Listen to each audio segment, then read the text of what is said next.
Thank you. Thanks, John. That was great. I was joking on Twitter. Jack Dorsey, I guess, announced today that he might start charging for people to use Twitter. And I was joking with a friend online that we should start our own company where people pay money so they don't have to use social media. I think there's a real opportunity there. Thank you all for coming tonight. I'm so excited to talk to Jess. And I thought I'd kick things off with a little game that I invented that I'm going to play with Jess, and you all can play along in the chat window. I'll just say, oh yeah, okay, great, thanks, John. So now you can see where the chat window is. So I'm going to read a product that either is really from the Goop website or it's something I made up. So the game is Goop or Foop. It's either Goop or it's faux Goop, AKA Foop. And you can play along in the chat by guessing Goop or Foop. And Jess will also guess, and then I'll tell you if it's real or not, okay? You understand, Jess? Yes. Okay. All right, here's the first clue. A 5-day meal kit that takes the burden out of fasting, $249. Goop or Foop? Goop, Goop, Goop. Foop. Oops. What do you think, Jess? I'm going to say Goop. You're right. That is a real Goop product, and anyone that has watched Goop Lab on Netflix saw Gwyneth Paltrow try this fasting kit, which was like dried mushrooms in a little package. It was like 500 calories a day. She got very cranky, as one does. Okay, here's the next one.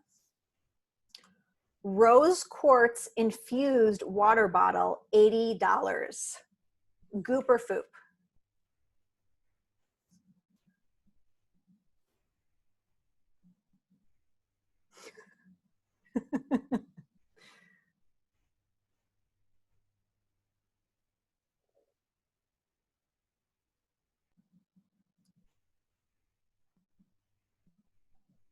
What do you think, Jess?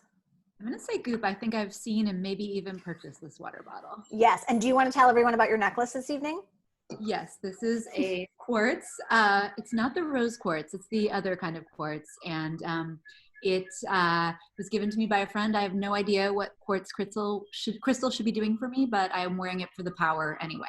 So hopefully someone in the comments can fill everybody in on what crystal it is. It's a kind of quartz. Tell me, it's a regular quartz? Like, what is this kind, if you know anybody out there? It could be rose quartz, maybe. Maybe, but it's more like a white gray one. Here, I'll put it like real close. Oh, you're right. I see. Yeah. Okay, next one. White privilege tracking device syncs with Apple Watch, $99. Goop or Foop?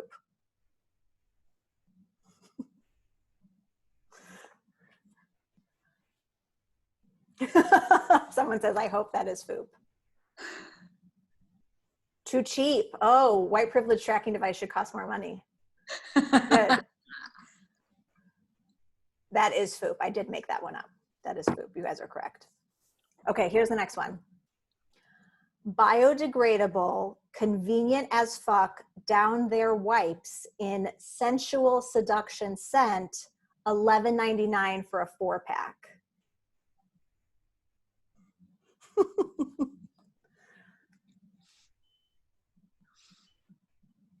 Aha. Gwyneth does seem to focus a lot on her vagina. So I don't know. It could be misdirection. This is a trick question because this is a true, real product that is not sold on the Goop website, but it is sold at Target. You can tell by the price point. They want to make their wipes accessible. I'm ordering them on my phone. Okay, next one. Speak Your Truth essential oil roller, $45.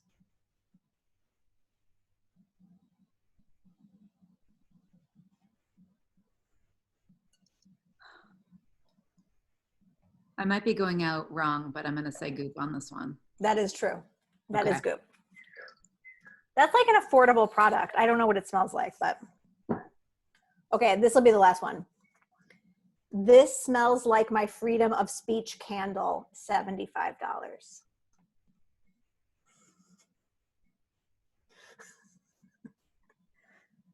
Goop or foop? Foop, foop, foop.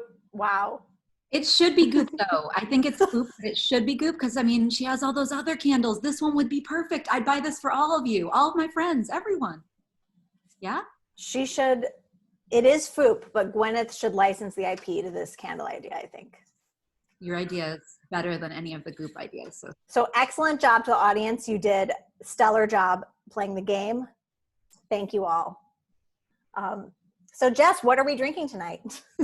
Oh, well, during this pandemic, so pre-pandemic, as I was telling Leigh earlier in an email, I was like, because I worked in wellness, I was very regimented. Like, I love drinking, I love having fun and socializing, but 2 nights a week, maybe 3 on like a crazy week, I would allow myself to have alcohol. And the rest of the time, no alcohol. But during the beginning of the pandemic, I'd been kind of drinking every day. Maybe, I'll be honest, maybe 3 or more drinks a day. Not a good idea, not good for anxiety, not good for sleep. So I've now started to dial back. But tonight, I'm drinking. It is from the Chard Bordeaux collection, because when you drink a lot of wine, you begin to think about how can I economize on this? So it is actually a spritz made from a red organic boxed wine, Chard Bordeaux, Chard Bordeaux. Chard Bordeaux, I like it. Chard Bordeaux, and I mixed it with with like a little bit of Italian fizzy water from Italy. So I made it like upscale, downscale, and it's enjoyable. So I highly recommend this recipe. I like it. I like the intention behind it. It's, maybe lower calorie, maybe more exciting than the average boring thing. I don't know, maybe not. Yeah. So I'm drinking a Curious Elixir, which is a mocktail, and this is the tastiest one I've tried so far. This is Curious Elixir number 4. So for those who haven't read my book yet, Self-Care, there are 3 main characters, Maren, Devin, and Khadijah. They work at a women's wellness startup called Richual, which is spelled Richual. Maren is the COO and the workaholic alcoholic. Devin is the Gwyneth face of the company, and Khadijah is a Black woman and their star employee and their diversity hire. So one of the notes that my editor gave me on my book was she wanted me to add more drinking for Maren. And my first reaction to this was, Maren already drinks a lot. But this was my own self-consciousness about how much wine I drank. So I ended up exaggerating. I have Maren in the book. She drinks much more than me. But I was self-conscious about how much I was drinking. So I actually stopped drinking in quarantine and lockdown. I did 104 days without drinking. And I'm sober curious, to use a wellness term. So I've been experimenting with drinks that aren't alcohol. And you're right, it impacts your sleep. But it's also made me more aware of how much people are drinking in quarantine. The less that I drink, the more conscious I am of all the tweets about how much other people are drinking. Do you know what I mean? Absolutely. And it's a vicious cycle because people drink because of the anxiety and the fear that they feel. And then it causes that hangxiety and that waking up in the night with the thoughts racing. I don't know if what is hangxiety? I've never heard this before. So it happened more to me as I got a little bit older, and I'm a Gen Xer, even though I identify with millennials strongly and all of the literature. I identify as Gen X, so you can identify as millennial and I can. So as I've gotten older, it really, especially red wine, and that's perhaps why I make it into a spritz by cutting it a bit, it wakes me up in the night with this anxious, just thoughts racing and almost panic attack. And I realize it is due to the alcohol, and particularly red wine. So I tend to do white, but I love red, so it's hard, That's really interesting. Yeah, and John from McNally Jackson pointed out that when I stopped drinking, 11 days after I stopped drinking, I started writing poems again for the first time in 10 years. And it was like a gift. Like I couldn't have even predicted or imagined that this would ever happen to me. I thought poems were gone. I thought I had just lost that part of my life. And now I have a poetry collection that's coming out next year that I'm writing this summer. So that was really exciting. So I feel like I was worried about stopping drinking, like I would be losing something, and I had no idea that I would actually get something from it. So that was really exciting. So see, there's so much power in that. And I think about like my time running a women's wellness website, everyone would ask, well, how do I lose weight? Like even my neighbors in my neighborhood, people would ask me on dog walks. And I was like, well, how do you drink every night? And as working women, a lot of them balancing family and other things, their relationships, they were like, oh yeah, I have to have a glass of wine or 2 or 3 at night to come down from like all the stress. And I was like, honestly, I know it sounds crazy, terrible, and mean of me to say this, but just try to cut it out at least 5 nights a week. week. And like, you'll feel better. And actually, I mean, it's like what, 130-ish calories per drink. And that part is like, wow, we don't really realize how that adds up. But I also get what you're saying, Leigh, about how, remember how the doctors, they always ask us, well, can you mark off on a list how many drinks you drink a week? And like, I always like was like, how many should I subtract from reality? Like you have to do like this crazy math to feel right about putting the number down, right? Am I right? Yeah, a lot of it is, my expectations of myself and whether I'm meeting or failing my own expectations. But one thing that's been interesting, so now my book has been out for about 3 weeks and it's being marketed as a satire of the wellness industry. It's funny. It should make you laugh. It did not make someone laugh and they left a 1-star review on Amazon. But aside from that person, everyone else has reported laughter. But what some of the feedback I've gotten is it even a satire? I've heard from people that work in the wellness industry like you, or in startup culture. I've also heard it from them. And they say, this isn't a satire. This is just actually what it's like.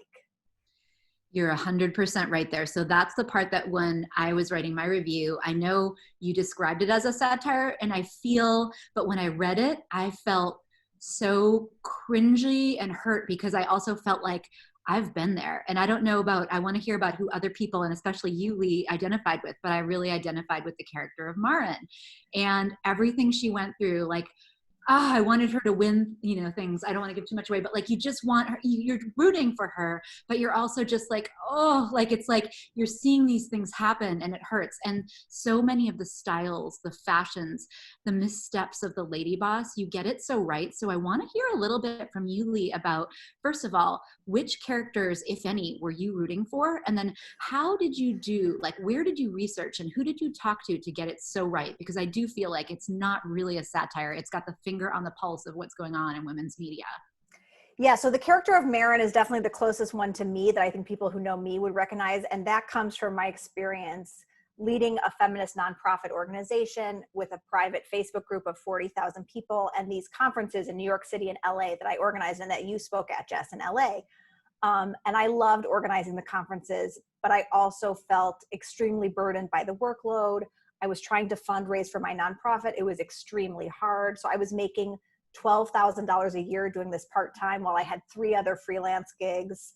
I got a repetitive stress injury in my wrists. So at like the final BinderCon, like I took off my wrist braces to pose with Lisa Kudrow. It was just like a surreal time in my life where I was kind of girl boss adjacent. I wasn't making money like the girl bosses, but I was getting invited to lunches at the Harvard Club to win an award in my thrift store blazer that I bought, or my TJ Maxx blouse. So I was kind of noticing like, it's really trendy to be a feminist right now. And that can actually help you sell things. So that's kind of how I observed this girl boss world around me while I was working in the nonprofit space. And there was another part of your question. Research. So much of my research is just being online all the time. I feel like I'm a good mimic. So I can kind of listen to the way conversations go online and see the way groups talk to each other. And then I kind of imitate that in the book. And with the book, I tried to recreate the experience of what it feels to be online, where you're looking at Twitter 1 second and then someone texts you and then you have your work Slack to check and then you get an email from someone you don't like. We're constantly bombarded with so many notifications and messages that we have to sort through. It gave me that feeling. And I think that's the stress that we feel while we're reading it a little bit, which to me made me just want to tear through it because I needed to know where this was going. But I also think of moments like that stage where some things happen during a conference on the stage. The aspect where you said you're such a great mimic, you're such a great observationalist of this, because I've been on those stages, I've been at those events in the audience.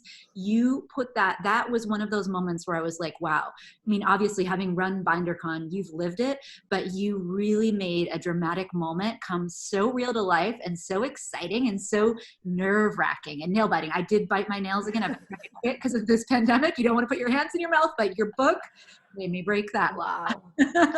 So I've got other questions.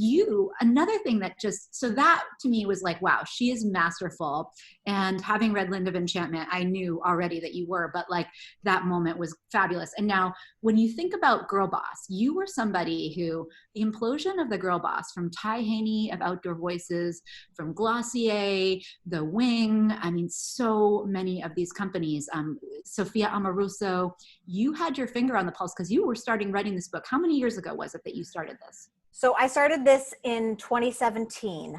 The spring of 2017, so 3 years ago. So it was kind of right after the Trump administration had begun, and it was chaos every day. It was like, what terrible thing is going to happen to us today? Very similar to today, actually. And I just noticed the messaging around self-care really amplifying, but we felt like shit. So when people really feel bad, it's easier for companies to sell us things and tell us, spend $20 and this will make you feel better. Yeah. And so what made you think, because at that time, when I think back to 2017, I believe that year Livestrong might have put hashtag girl boss or hashtag lady boss as one of the top trending terms for the year and one of the things to watch for. What made you think there was something below the surface there going on when we think about the women from away luggage and things that we only found out in the year 2020? How did you get underneath the surface there? What research did you do? I think it's just, as you said, it's observation. So 2017, as we all remember, was also the fall of Me Too, where we saw these powerful men held accountable for misbehavior. And there was this I felt this powerful collective rage among women. And we were talking about sexism all the time. We were talking about sexual harassment all the time. And there seemed to be this idea that if we give women the jobs, then we'll solve the problem. There'll be no more toxic workplaces. We just have to put women in charge. But I've worked for some difficult women in my career. It's not necessarily true that women are pure and compassionate, people. Women are just as complicated as men are, and some women are abusive bosses.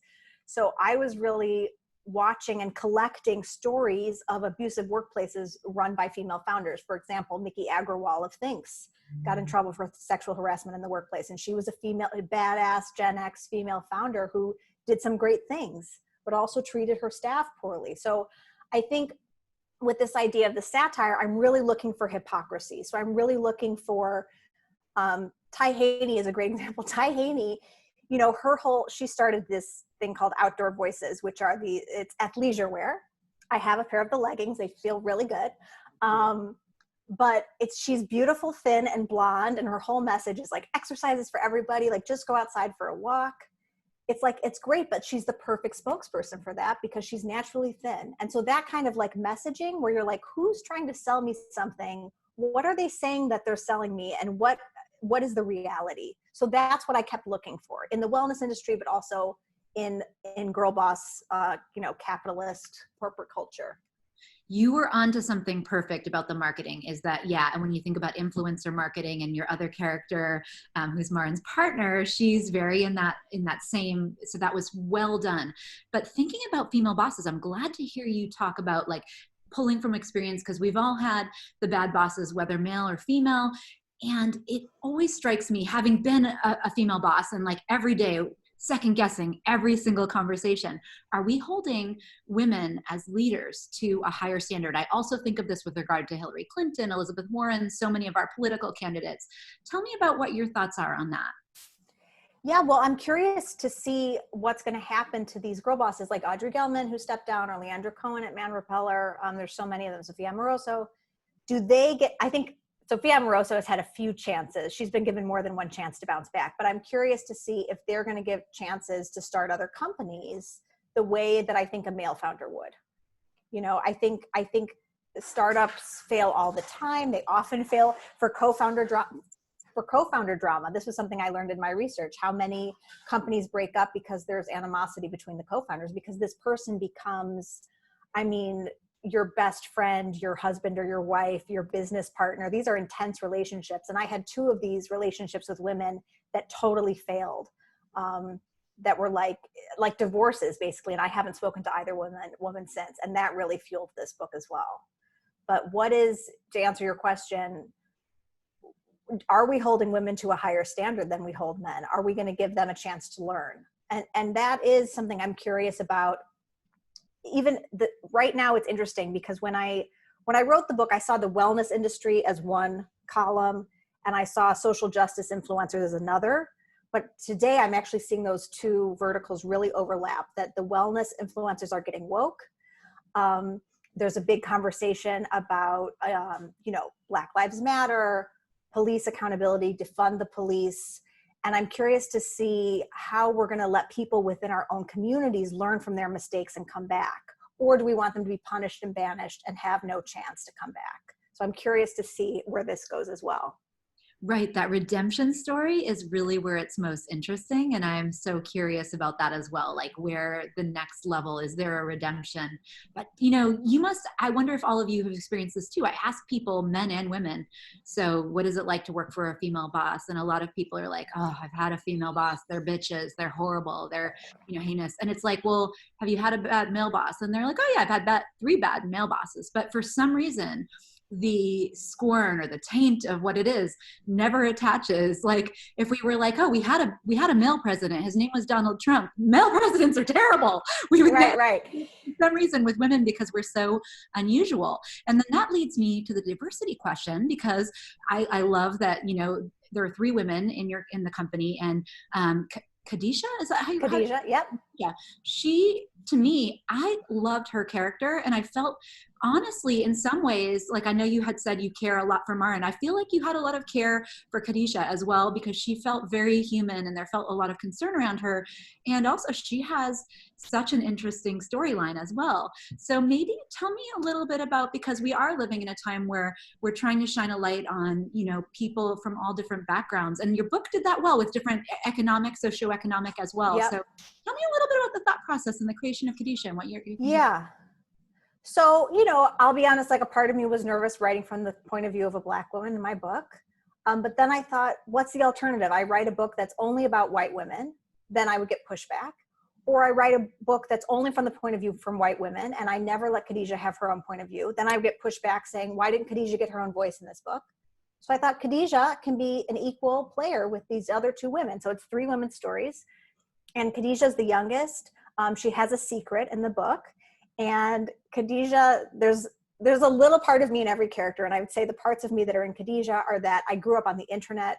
Khadijah runs editorial for this company, and she thinks of her whole life in terms of like personal essays and content. So everything that happens to her is a potential personal essay, which is kind of my experience as a writer on the internet. And the other little part of me that's in Khadijah is my experience being a younger assistant to a powerful female boss. And the nervousness I felt around asking for things or speaking up, because my instinct was just to be obedient and polite and say, it's fine, no problem, I'll stay late, even though my head was saying, I don't want to stay late, So that lack of that inexperience when you're young in the workplace and knowing when to push back, especially when it's other women. I always felt like, why doesn't my boss see my pain? Why can't she intuit how I feel the way I intuit how she feels? Because I'm such an empath. So I always knew what mood my boss was in, but I kind of wanted her to read me, and I had a hard time being direct. I've gotten better as I've gotten older, but that passive aggressiveness and timidity, I remember very well.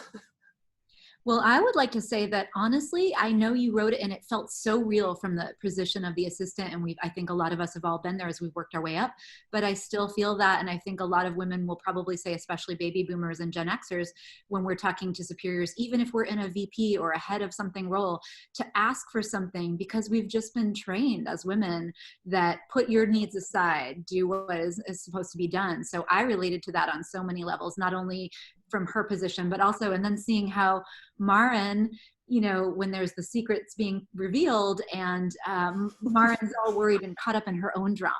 Yeah. Like these are things that you caught so well. And I think a lot of us have probably all lived through these in the cringeworthy ways. So I wanted to know, because you did your research really well, from Taryn Toomey's The Class to, Dildo of Antiquity. Wait, have you been to The Class? So I actually, believe it or not, I did not go because the site that I worked on was so much more for the every woman, because we had 32 million Americans a month, and it was not like, we later bought another website that was more of like for the upscale woman. And like, these websites, they have their audience and they carve it out really well. So we needed to do things that were much more accessible for everybody, which I actually appreciated, because that was what I wanted, is I wanted wellness to be accessible to everybody. But I knew a lot of people who were going to the class and telling me, you need to go. But I'm the kind of person who would feel out of place there. But did you go, and can you tell us about it? Yes. This was one of the things I did for research. So I had seen YouTube videos of the class, and it's barefoot, it's thin, ethereal looking barefoot women in flesh toned like leotards in the air, like Michael Jordan, like flying. And I was like, I want to be that. That looks really aspirational to me. So my friend Grace said she would go with me, and she texted me beforehand. She's like, is it like meditation? And I was like, no, I think you need to wear workout clothes. Like, I think it's a workout. But that's all I knew going in. And I showed up, they were like, you were going to want to wear shoes. And I was very upset with this, because the marketing was that I would be barefoot for this class. But they said, you're going to want to wear shoes to protect your knees. I said, okay. So then the class starts, they dim the lights. And this is in my book. They dim the lights, they light candles, and then you do the same repetitive movement for an entire song. So you're doing burpees for an entire Kings of Leon song, or you're doing curtsy lunges for like an entire Fleetwood Mac song. And then they keep turning up the music louder, and then they encourage you to scream in the dark. And at one point, I thought I was going to throw up, and I laid down on the floor. And then the teacher, who's wearing a headset, came down on the floor and laid next to me and like spoke to me to encourage me to keep going. But it was like a cult. So I've only done it one time. That is almost like, for things that I've done that are not the class, there are like definitely workout programs in LA a lot like that. And it's, even though I love fitness and wellness and self-care, it's kind of my nightmare, because I don't want someone paying attention to me when I collapse. I want them to let me do that. Right. You capture that. You want to collapse in private. Yeah. Not in the midst of someone touching you and holding and being like, I've got you. It's like, no, I don't want you to know. But it's interesting that works for a certain, it does work really well, and people are willing to pay quite a lot for it. So yeah, and someone commented on my Instagram and said, like, I love the class. I find it really cathartic. And I think that's awesome. Like, if that works for you, God bless you. Like, go for it, man. And that's an interesting thing to find out, that it does work for enough people, that it's like, it's a bona fide business model. What were some of the other like wellness and self-care weird surprises? You were great at like all the woke phrases on the mugs and the towels. You made up a lot of them, but they could have been real. And then some were like legit, you had seen out there maybe. But tell me some of the surprising products, phrases. Oh, well, I was surprised recently because a review of the book said, I hope this Believe Victims beach towel, is it real? And I thought, oh no. And I Googled it, and you can buy a Believe Victims beach towel. So it just seems like anything that's trending can be put on a product and sold. Anything that trends on Twitter, any hashtag, a funny joke that a teenager makes, like the teenager who started the On Fleek thing.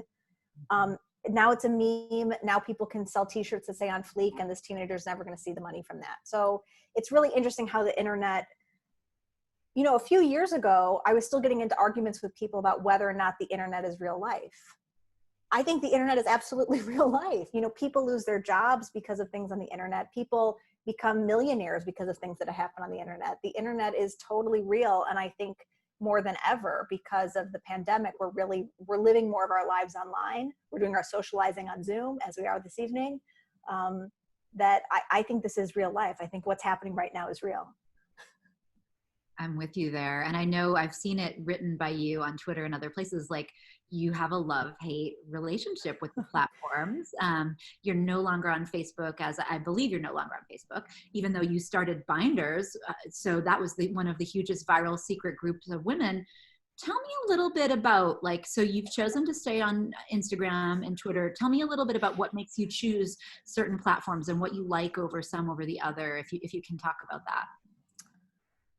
I would say I'm married to Twitter, but I'm having an affair right now with Instagram, because Twitter, I scroll until I get upset. And then I think I have to stop this. I have to step away from this. There's lots of drama and controversy, and lots of times I want to say something, but I don't feel I can. And then I have to DM someone privately. Yeah. Instagram is just like people who do yoga and like people with farms and they have goats, and like just my DMs are like just great on Instagram. So I'm really enjoying Instagram more since this book came out. My book is very like Instagram. But Twitter is where media people are. It's where book people are. I'm obviously a very verbal person. I think in words, not in images. I think when I first started using Instagram, it was just me taking pictures of words, you know, because I'm so verbal. But yeah, I mean, sometimes the social media feels like an abusive boyfriend where it's like, I can't quit, but sometimes it's so good. And then I go back, like, is it going to be good today? Or like, is it going to be bad today? Because you never know when you click what you're going to see. What are your notifications going to be? That's a really great point, is that it is that serendipity and that uncertainty, and there's something in our brains that's just so hardwired for it. Twitter, I'm with you. It's such a, it can help us come together, but it's also, some of the toxicity of it right now with the political landscape is really tough. Well, but that's also how, I mean, that's how these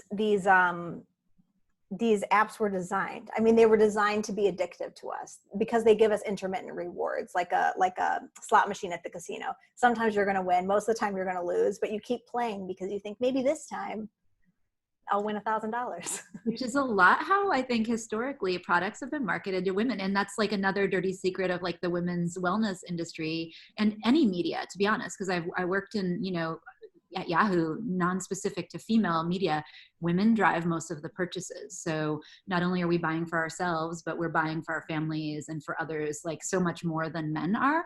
And so that is something that the media companies know all too well. And they figure out how to market these things to get us continually buying that way.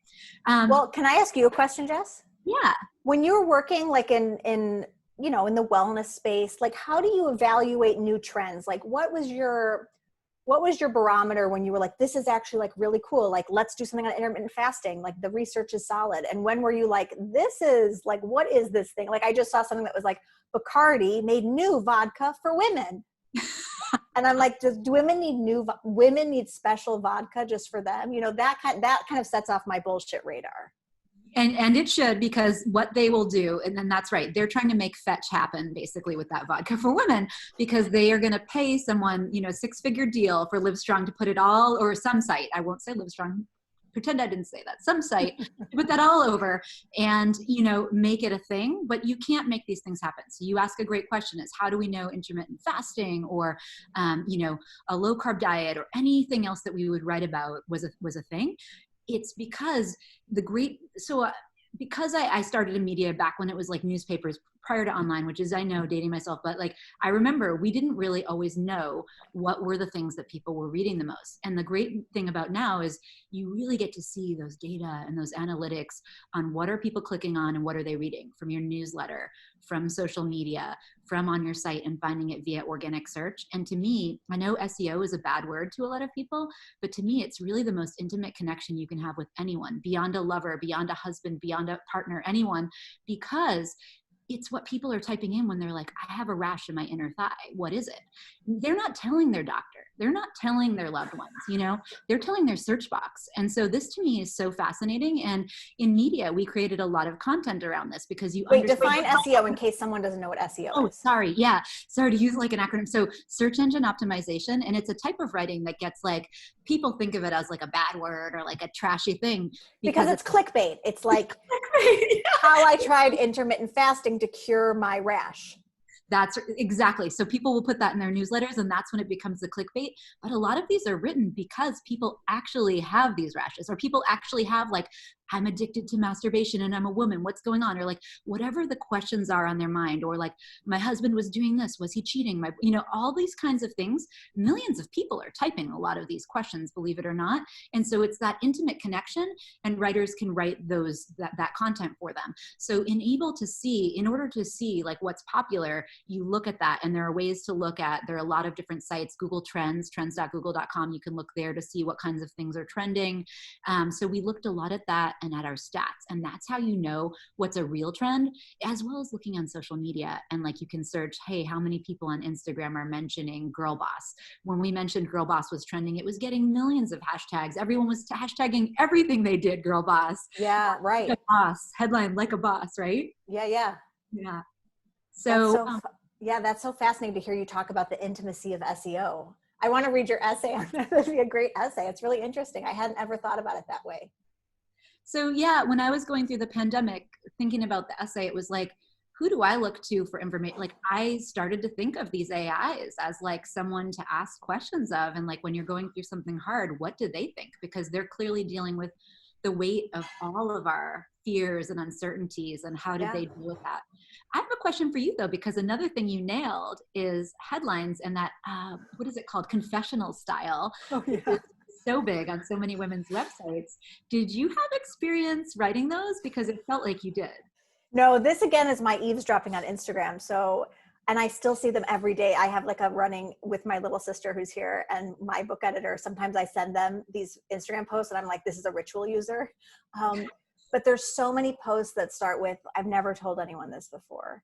Like there's this performance of vulnerability that really builds intimacy with your audience. And I think these influencers realize this because it does make me feel special, you know, when someone says like, I'm only telling you. But then of course you have to step back and say, well, they have 32,000 followers that they're telling their secret to. So it's a very calculated secret. But this kind of revealing, confessional, often things that are traumatic to them. I saw this especially around the Me Too movement this is something I felt really cynical and jaded about because I kept hearing over and over, we never talk about this. Why aren't we talking about abuse against women? And for those who don't know, my memoir was about an abusive relationship I was in. And I felt like we're talking about this all the time. Like we're screaming and no one's been listening to us. You just put your finger on the pulse of something that, I mean, as a woman in the workplace, from starting, you know, and then working my way up, this is the one thing that I do think is a positive that I should talk about is we are changing. We are listening, especially, I know women in leadership get such like, oh, like all the things that we were talking about before, they're bitches, they're unbalanced, all this, but they are starting to listen to younger women more. And that part is changing our society. And I think that this is a good thing because when I started and I had all male bosses, I was crying, like, people listen to me, this is what women want, but no one would. Now I think we're getting a little bit more of a handle on at least some of these things. It's slow moving. It's very slow moving. We all wish it would move faster, but I think we're hearing a little bit, you know, it's muffled. I'm so glad you said that. And I do think in my experience, I think men are more paying attention more to this too. I think men have heard the message and have adjusted. We haven't fixed everything, but I do think there has been a change thanks to the Me Too movement. And I think there is going to be a change after this summer. I mean, we've seen, you know, public support for the Black Lives Matter movement has grown exponentially since 2014. So I think we are seeing progress and awareness grow and real action being taken. And that's got to be the positive thing about like everything, you know, you've in your journey and creating BinderCon and giving women a voice in this way. I mean, you think of when I worry, oh, we're not making progress fast enough. I do think about back to Mitt Romney running and saying that he had the binders full of women and, you know, you going, well, we've got something that we can create that and make it come to life and help and elevate women. It's a beautiful thing to see. So yeah. So I wonder, should we start to look in to see if the audience has any questions? Yes, if the audience has any questions. Yeah, I do have a couple questions from the chat. And I also just want to thank you, Jess and Leigh, again, for letting us host you this way. This has been a really great conversation. So one question I have from the chat is about your writing process, Leigh. And it's, when do you get your best writing done? Are you a disciplined writer? Let's see. It's like my worst self wants to say no, but I have gotten 5 book deals. So I think that I have achieved and produced content for the marketplace.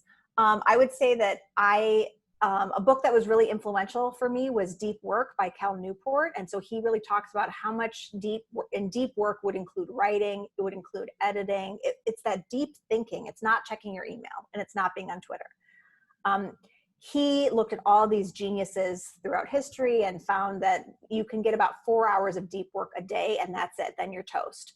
And so I really try to plan my days so that I'm doing my deep work first thing. So I try to write. If I'm going to write, I have to write first thing in the morning before lunch. Otherwise, I'm not going to write. If it's 4 p.m., I'm not going to write. By 4 p.m., I'm like toast. I'm answering, emails with my friend who lives in Albuquerque. Yeah. I can't do deep work then. So I think knowing yourself, other people, they can't start their deep work until 9 p.m. So you have to learn your own rhythms, and you don't have to become someone you're not. You don't have to adopt my routine. Right. You just have to run experiments on yourself to find what works for you. So at the same time that eavesdropping on Instagram and Twitter and, that form of research was very useful for you, writing is still just writing. It's sitting in a room and just focusing on putting one word after another, one sentence after another. And it's making that time. Yeah, and I can also show, I have it here actually. This is like my process diary. Like I had this little notebook, it's pretty small. And I would use it to collect ideas. So like I have a whole page in here where I just have like wellness trends, raindrop therapy, beekeeping, lit yoga. I don't even know what that is. Cranial osteopathy, salt room. So I would be online and I would like collect things. So I try to separate like, when am I collecting things? And that's how I enable my heavy internet usage. I'm doing research. Right. When am I collecting things and saving screenshots on my phone? And then when do I really have to turn off the internet, which I do try to do, though I'm not religious about it. It does help. And have to, create things from my imagination. Right.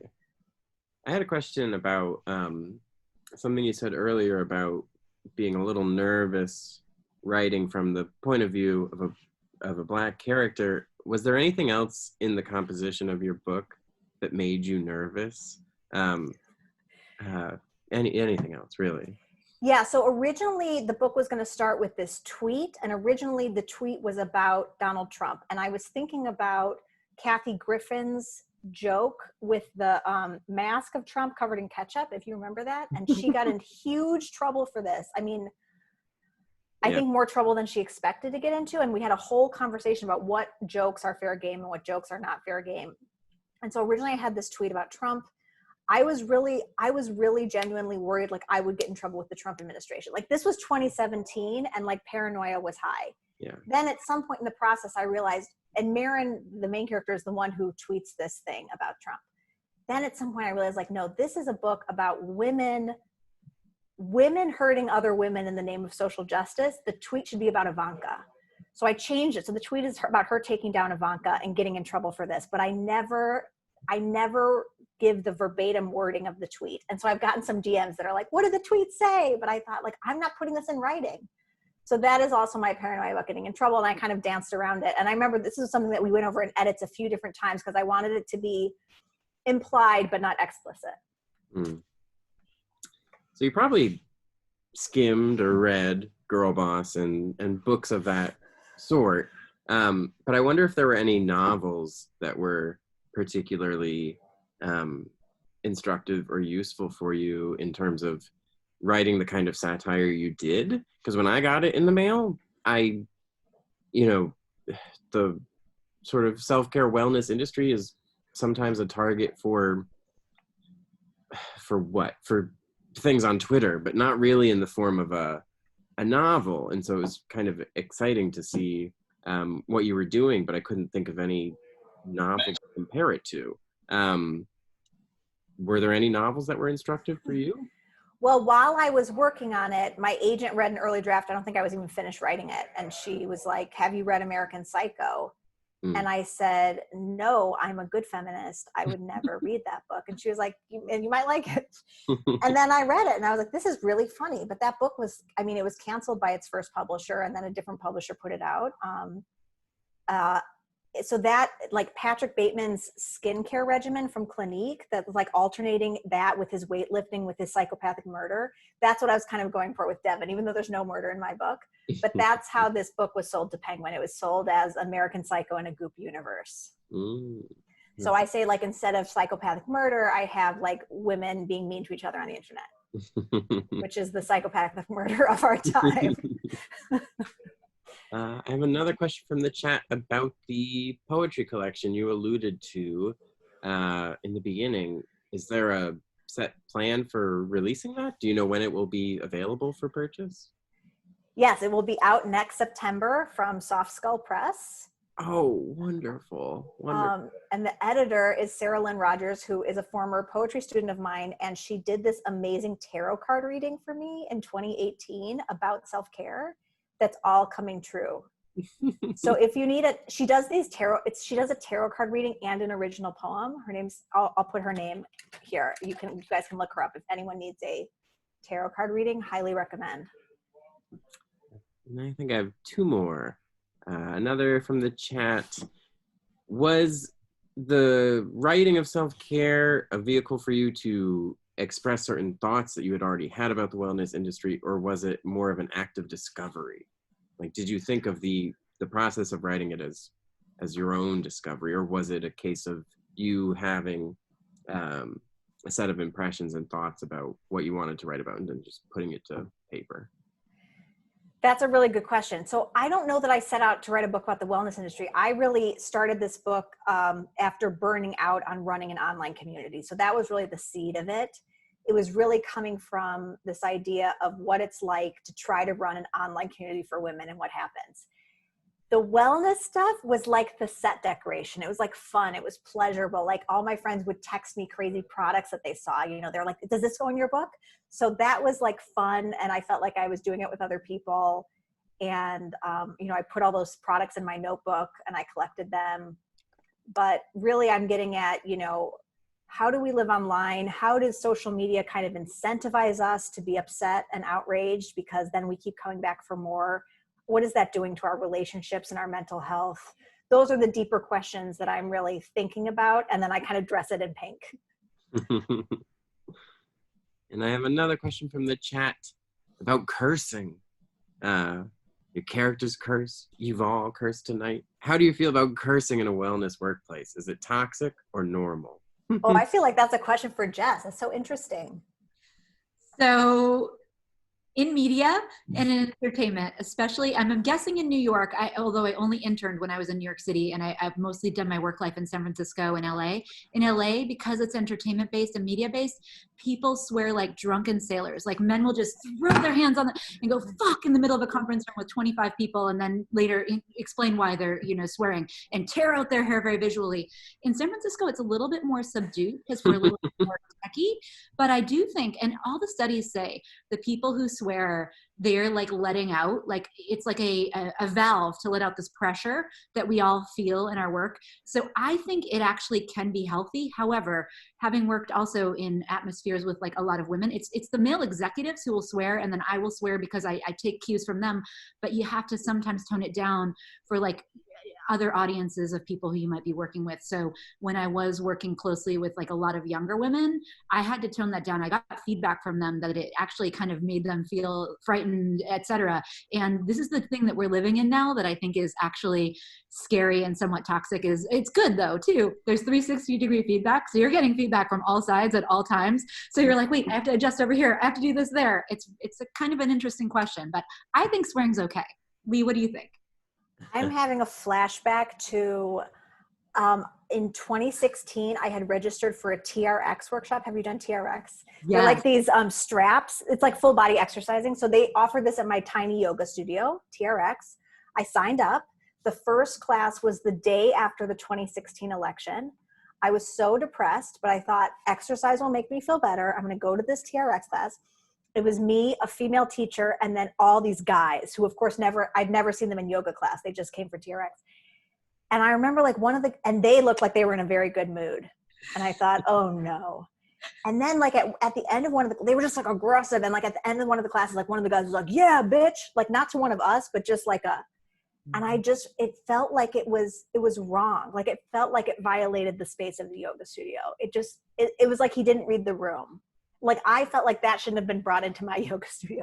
So I think you have to, I think as we become less religious as a culture, this is another part of wellness, that we make these sacred spaces with each other.